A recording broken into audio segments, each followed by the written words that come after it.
Hi everybody, hope you're all well and staying safe. Now, if you have ever wondered how do you change the colour of something in Lightroom, then this is the video for you, because I'm going to take you through it and show you just how simple it is to do. Now, I'm going to work on 3 examples, one where I change the colour of somebody's eyes, one where I change the colour of somebody's clothing, and the last one where I change the colour of a toy car. And then you can go away and apply what you've learned to your photographs. It's such a simple thing to do, honestly. So stay tuned, stay safe, and I'll see you a little bit later on.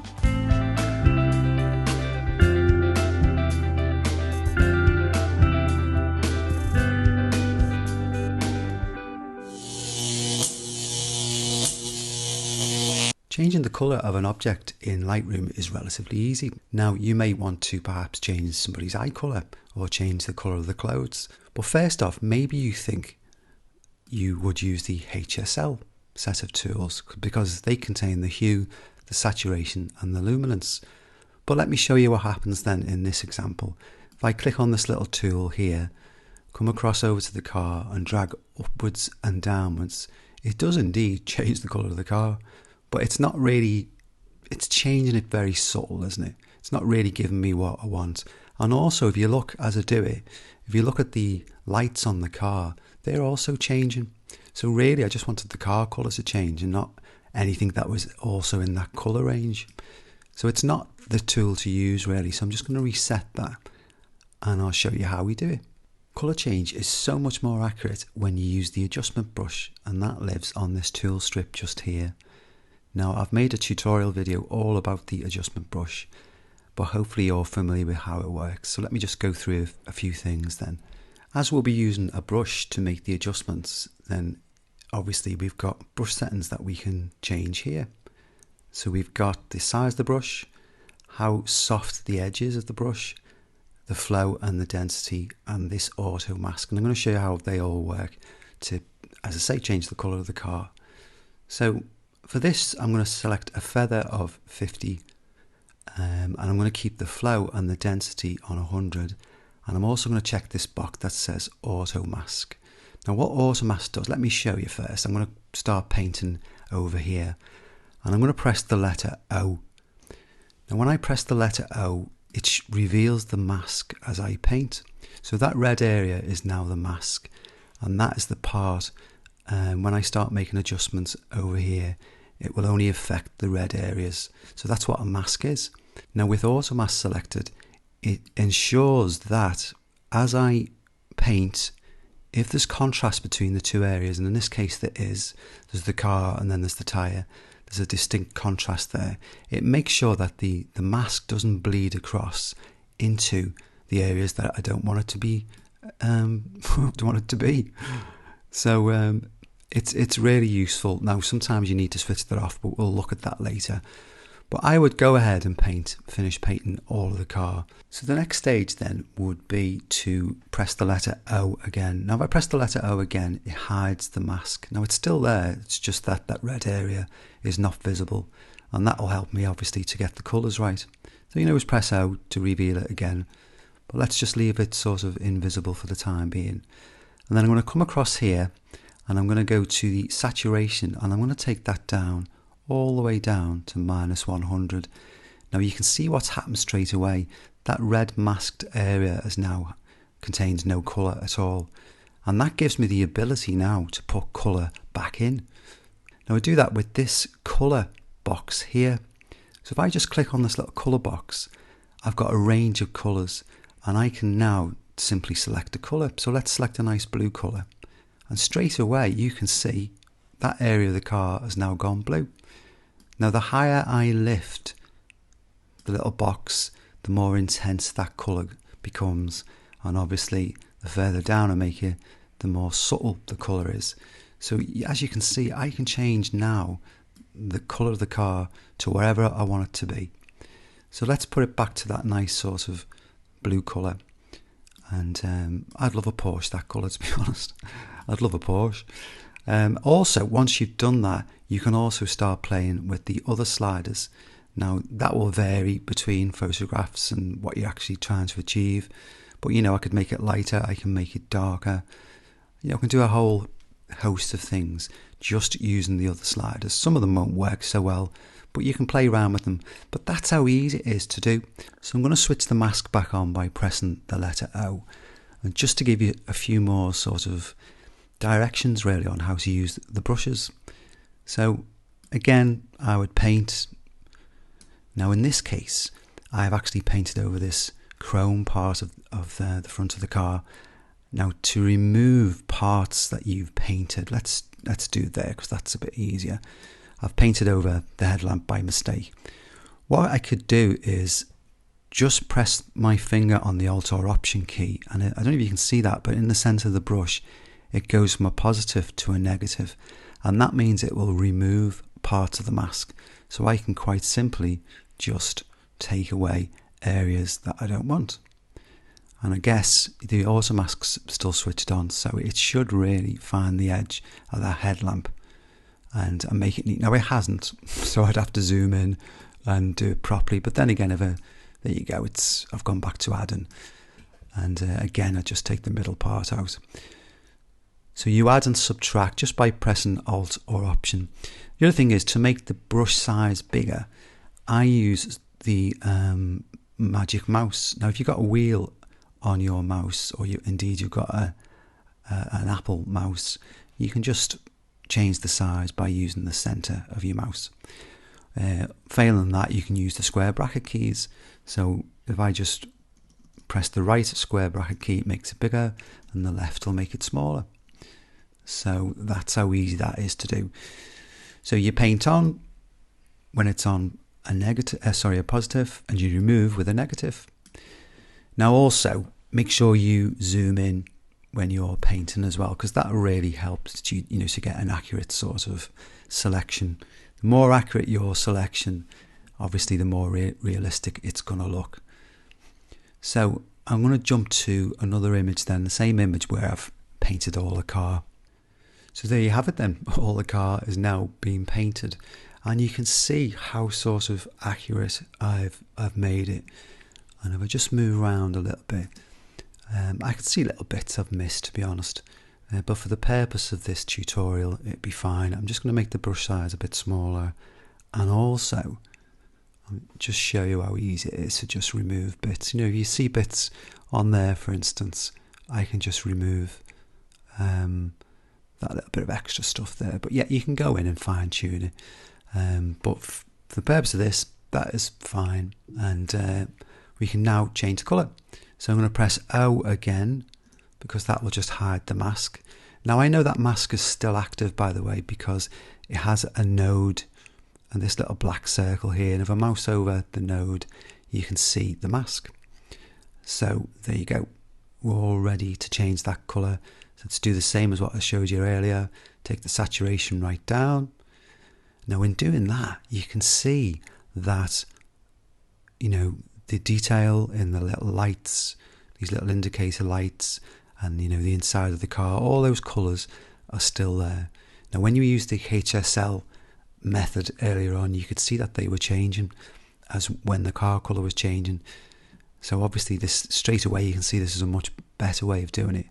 So click on the colour box and then quite simply just drag that to the colour I want. And that looks fantastic, doesn't it? So that's how easy it is to change the colour of an object, and it's far more accurate. And I'm going to show you a few more examples then, because I think one of the big ones that people like to change is certainly the colour of clothes and also eye colour. So we'll take a look at two examples and I'll show you how easy it is. Now in this photograph I captured two of my students on a walk around the city of Liverpool, and what strikes me is that Emma, her jacket is a bright yellow, whereas her sister Laura has got like this muted pink colour on. So it would be nice to change this yellow colour to maybe that perhaps a light green or a light blue. But as you know, once we've selected the jacket, we can change the colour to wherever we want. So let's begin then making the selection. So I'm going to zoom in and we'll move about a bit and I will start painting. So we go to the adjustment brush. I'm going to use the same settings, feather of 50, flow and density is 100, and auto mask, and I would start painting. Now you can't see anything, So I'm going to press the letter O, and then that will reveal. Now with the auto mask, remember, as long as I keep that sort of cross that you can see in the center of the brush, as long as I keep that inside the area that I want to paint or I want to mask, it shouldn't spill out over the edge. So basically, paint away. Now, I did say earlier that sometimes you need to switch off the auto mask, and the reason for that is when you see an edge like this, so this is like a seam or whatever you call it on a jacket, Lightroom will think that that is an edge, which obviously isn't. So I would then go in and switch the auto mask off, and then that allows me, I don't know if you could see that, then it actually painted over that edge, whereas previously with the auto mask on, it thought it was an edge. So that's what you've got to be careful of. But then, so it's a case of switching that on and off, basically. You know, obviously I would need it on to paint where this strap is. So again, see, it will find the edge perfectly. It would come up here, for instance. Let's have a look. Now there you go, there's a classic example there where it's missed 2 bits, and it's only done that because it thinks it's an edge. And then I would just switch the auto mask off there, and there you go. Up here where the hair is, now that's a bit tricky. I'm going to switch the auto mask back on, and I'm just going to come round here. Now you would have to, let me just do that bit there. This is where you have to be super accurate. So I'm now going to press Alt or Option, so it's gone to a negative. I'm going to make the brush size as small as I can, and I would go in and I would try to take away the mask from the hair. And I don't know if you can see that I am actually removing parts of the mask, because it would be nice if I'm going to make the jacket green or blue, it would be nice to sort of have a hair sort of coming through, wouldn't it? So that's a bit tricky doing that part, but it is worth doing it, trust me. And I say I would go around the whole image now, and let me just see if there was any tricky bits that I could point out. Not really. As I say, it's a case of switching the auto mask on and off just to make sure you've got everything. And as I say, that auto mask does a great job. Look at that. So yeah, I would get an accurate selection of that. So I'm going to jump to an image where I've actually finished painting the whole jacket. So I've now finished painting the jacket, and if I just mouse over, you can see there. So let me just press the letter O so the mask will stay on. I'm just going to zoom in, and you'll be able to see how accurate I got that mask. And you can see I've painted around here, and I've got it really nice and neat. You know, I removed the red areas on the zip and stuff like that. You know, it didn't take that long, and you can see the hair doesn't look too bad. So that is all ready then for me to change the colour. And on this image as well, look, I can see other corrections I've made. There's one there which was for Laura's face, and there was one for the sky. So you always got to remember, if you've got multiple adjustments that you've made with the adjustment brush, make sure you've always got the active one is the black one. If I went over here, for instance, on Laura's face, you can see that is now the active one, and I made Laura's face a bit lighter. For the life of me, I can't remember why I did that. Obviously because it must have been too dark. And what did I do in the sky? I did the whole sky. So there you go. Back on the jacket then, and let's see what we can do. Now I'm going to press the letter O again, because we don't need to see the mask. We know it's active. And then again, coming across to the tools, I'm going to take the saturation to -100.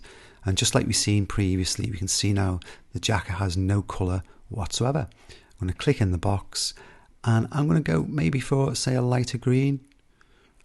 That looks great straight away, doesn't it? And it doesn't stand out as much as the yellow jacket that we had, you know, in the original photograph. And again, as you know, I could pull this box round and change it to whatever colour I want.